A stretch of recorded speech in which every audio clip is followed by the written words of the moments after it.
ይላል። በየቀኑ ተቅበዝባዥ ምን ሆነው ለምን ይመስላችኋል? ህይወታችን ውስጥ ኃጢአት አለ የተቀበረ።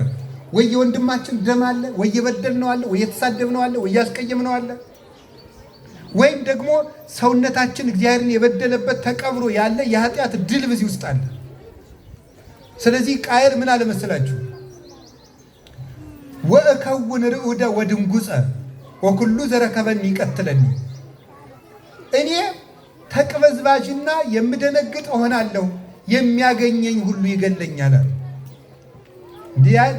በዚያ ጊዜ ስንት ሰው ኑሮ ነው ቃየል የሚያገኘኝ ሁሉ ይገለኛል የሚል? ሌላ ስንት ሰው አለ? አቤል እንደሆነ ሞቷል። ኃጢአተኛ ሰው የምድር ሁሉ ስደተኛ ነው። ታዲያ ማረፍ ከፈለግ ምን ነው? ከኃጢአታችን መላቀቅ፣ እረፍት የሚነሳልን ነገር ማቆም።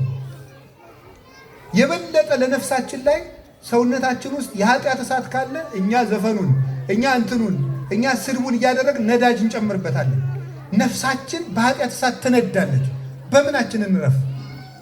ስለዚህ እረፍት ማለት ምን ማለት ነው ካላችሁኝ፣ ኃጢአትን ማቆም ነው። ኃጢአትን ማቆም ሰንበት ነው። እሱ እረፍታችን ነው። ከቃሉ ጋር ናችሁ? ኃጢአትን ምን ማለት ማቆም። እንዴት አድርገን እናቁም ሲባል እንደማይጠቅመን አውቀን እናቁም ነው። እንደማይረባን አውቀን፣ እንደሚያከስረን አውቀን። ኃጢአት እግዚአብሔርን ያሰጣል። ኃጢአት ማለት ምን ማለት መሰላችሁ?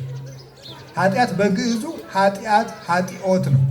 እዚህ ዕብራይስጥ ቋንቋ የምትችሉ ስላላችሁ ኃጢአት በዕብራይስጥ ምንድን ነው? ምን ከት ትርጉሙ መንገድ መሳት ማለት ነው። በዕብራይስጥ ቋንቋ ኃጢአት፣ በዕብራይስጥ ኃጢአት ቃሉን እናንተ በሉት፣ ትርጉሙን ግን መንገድ መሳት ነው። ምክንያቱም የሰው ልጅ የተፈጠረ እግዚአብሔርን ለመምሰል ነው። ያን ትቶ ሲበድል መንገድ ሳተ ነው። ኃጢአት ሰራ ማለት በዕብራይስጥም መንገዱን ሳተ፣ እግዚአብሔርን የሚመስልበትን ሕይወት ተወ ማለት ነው። ሰው እንስሳን ሊመስል አልተፈጠረም፣ እግዚአብሔርን ሊመስል ነው። ስለዚህ መንገዱን ሳተ፣ የተፈጠረበትን ዓላማ ተወ ማለት ነው ኃጢአት መስራት።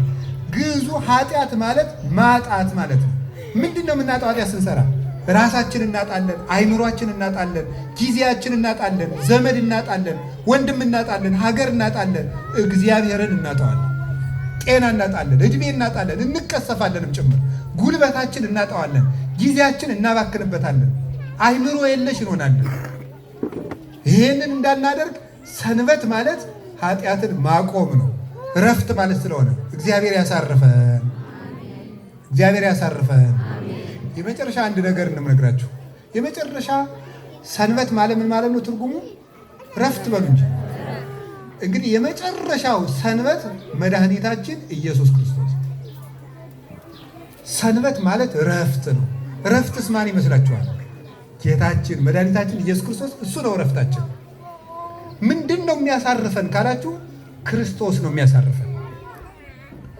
የማቴዎስ ወንጌል ምዕራፍ 11 ከቁጥር 28 እስከ 31 የሚል ቃል ታያላችሁ። ጌታ ሲያስተምር ንስኡ አሩቴ በላዕሌክሙ፣ ቀንበራችሁን በላያችሁ ላይ ተሸከሙ፣ ቀንበሬን በላያችሁ ላይ ተሸከሙ። ተመሃሩ እምኔ፣ ከእኔ ተማሩ፣ እስመ አነ የዋህ ወትሑት በውስተ ልቤ፣ እኔ በልቤ ትሑትና የዋህ ነኝና። ወትረክቡ ዕረፍተ ለነፍስክሙ፣ ለነፍሳችሁም ዕረፍትን ታገኛላችኋል። የኔን ቀንበር ተሸከሙ፣ ከኔ ተማሩ፣ ለሰውነታችሁ እረፍት ታገኛላችሁ። ንዑ ሀቤ አንትሙ ስሩሃን ወክቡዳነ ጾር፣ እናንተ ደካሞች ሸክም የከበዳችሁ ወደ እኔ ኑ፣ እኔ አሳርፋችኋለሁ። እስመ አሩቴኒ ሰናይ ወመጾሬኒ ቀሊል፣ ቀንበሬ ልዝብ ሸክሜም ቀላል ነውና ይላል። እረፍታችን ክርስቶስ። ቅዱስ ቄርሎስ ይህን በሁለት ተርጉሞ መስሎ ይተረጉመዋል ከፍሎ። ሁለት ነገር፣ እናንተ ደካሞች፣ ሁለተኛ እናንተ ሸክም የከበዳችሁ ኑን ያሳርፋችኋል። ደካሞች ያላቸው በጊዜው የነበሩ አይሁድን ነው ይላል ቅዱስ ቄርሎስ። እንዴት ነው ደካሞች ማለት? የኦሪት መስዋዕት አድክሟቸዋልና። በግ ሲያርዱ፣ ወይፈን ሲያርዱ፣ ጠቦት ሲያርዱ፣ ሙክት ሲያርዱ፣ ርግብ ሲያመጡ፣ ስንዴውን ሲያመጡ፣ ዘይቱን ሲያመጡ፣ ጨውን ሲያመጡ፣ የወር መባቻ ሲሰዉ፣ የደህንነት መስዋዕት ሲያቀርቡ፣ የእህል ቁርባኑን ሲያቀርቡ፣ የኃጢአት መስዋዕቱን ሲያቀርቡ፣ ለምጽ በወጣ ቁጥር ሲያርዱ ሲያቀርቡ ድክም ብሏቸው ነበረ። ስለዚህ እንስሳትን በማቅረብ የደከማችሁ ደካሞች እናንተ ተውት እሱንና እኔ ብቻ ተሰውቼላችሁ እረፉ እያላቸው ነበር። በግ በመግዛት የደከማችሁ፣ በሬ በመግዛት የደከማችሁ። እንዲያውም ጌታ በተወለደበት ጊዜ የነበሩት አይሁድ መከራ ይቀበሉ ነበረ። ለምን? እዚያ የነበሩት ፈሪሳውያን አጭበርባሪዎች ነበሩ። በዘመኑ የነበሩ ሊቃነ ካህናት ከግሪክ ከሮማ ከዚህ ሁሉ የመጣው እየመጣ እዚህ የፋሲካን በዓል ያከብራል በዓመት አንድ ጊዜ በስደት ያሉት አይሁዳውያን እና ከብት ሁሉ በዙሪያው እየነዱ ያመጣሉ ለመስዋዕት። ይከሳባቸዋል ይላሉ ሊቃውንት። ሊቃነ ካህናቱ ምን ይሏቸዋል መሰላችሁ? ማቴዎስ 23 ላይ እንደነገረን ጌታ አይማ ከስቷል ለመስዋዕት አይሆንም ይሏቸዋል። ታዲያ ምን ይሻለናል? ሁለት የከሳ አምጡና አንድ የሰባ ሰጥተናችሁ ሰው ይሏቸዋል ሊቃነ ካህናቱ። እንዲህ ያደረጉ ድሆችን አድክመዋቸው ነበር። እናንተ በግ በመግዛት ወይፈን በመግዛት በሬ በመንዳት የደከማችሁ እኔ ልሰዋላችሁና ይበቃችኋል እረፉ አላቸው። መጾር ቀሊል አሩት ሰናይ ውእቱ ኢየሱስ ክርስቶስ። ቀላል ሸክም ልዝብ ቀንበር ይሏችኋል፣ እሱ ኢየሱስ ክርስቶስ ነው ይላል አባ ጊዮርጊስ። ልሙትላችሁ የሚል እኔን በልታችሁ ጠጥታችሁ ጽደቁ የሚል እንጂ አብሉኝ አጠጡኝ የማይል ቀላል ሸክም ልጆቹ ለመሆን ክርስትና ለመነሳት ለመቁረብ ምን ከፍላችኋል? ወይፈን ነርታችሁ መጥታችኋል። እዚህ ነርታችኋል። ሙክት ይዞ ይመጣል፣ እዚህ ጠቦት ይዞ ይመጣል፣ የፋሲካ በግ ይዞ ይመጣል። ምን ይዛችሁ መጥታችኋል? ክርስቲያን ለመሆን የሱ መስዋዕት ብቻ ነው የበቃል። በቂ መስዋዕት ጽዋ እከኒ ጽኑ ወያረዊ፣ ጽዋ ጽኑ ነው ያረካል ይላል መዝሙረ ዳዊት መዝሙር 22 ላይ ሊቃውንት ሲተረጉሙት ጽዋ አንዱ በቃኝ ነው አያዳግምም ይላል።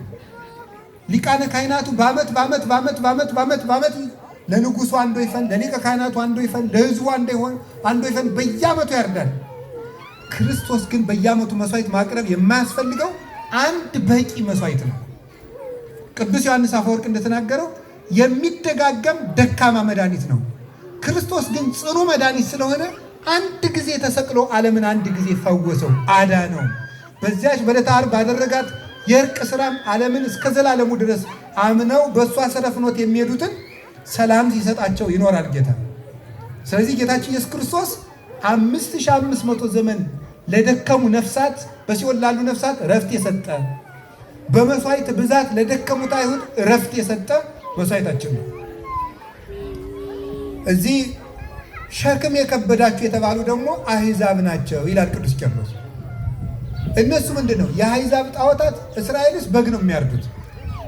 የአሕዛብ ጣዖታት ግን ምን ያደርጉ ነበረ? በጣዖቱ ላይ እያደሩ ልጆቻችሁን እረዱልኝ ይሏቸው ነበር። አጋንንቱ ልጆቻቸውን ያርዱ ነበር። ይሄ ከባድ ሸክም ነው ወገኖች። በሬ መስጠት ወይፈን መስጠት ቀላል ነው። ልጅን ግን ረዱት ብሎ መስጠት ከባድ ሸክም አይደለም? በዚህ ሸክም ውስጥ ያላችሁ እናንተ ልጅ ረዱልኝ ይቅርና እኔ ልሙትላችሁ የምን እረፍት የምሰጣችሁ እኔ ያለው እኔ ልጆቻችሁን ረዱልኝ አይደለም የምለው፣ እኔ ራሴ ለእናንተ እሰዋለሁ እንጂ። እግዚአብሔር አብ ደግሞ እኔ የእናንተ ልጅ ረዱልኝ አይደለም የምላችሁ፣ ነገር ግን የገዛ ልጄ ስለ እናንተ እንዲሞት ነው እንጂ የማደርገው ሲል ልጁን ላከ። አሁን ጌታችን ኢየሱስ ክርስቶስ ልጆቻችንን ከማረድ በጎችን ከማብዛት ከዚህ ሁሉ አውጥቶ በአንድ በራሱ መስዋዕትነት ረፍት ሰጠን። ስለዚህ እግዚአብሔር ቤተሰቦች አሁንም ረፍት የምናገኘው በጌታችን በመድኃኒታችን በኢየሱስ ክርስቶስ ነው። ሁለት ነገር ብቻ ልናገር። እንዴት ነው ረፍት የምናገኘው? አሁን አንዲት ሉቃስ ወንጌል ምዕራፍ 8 ቁጥር 43 ላይ አንድ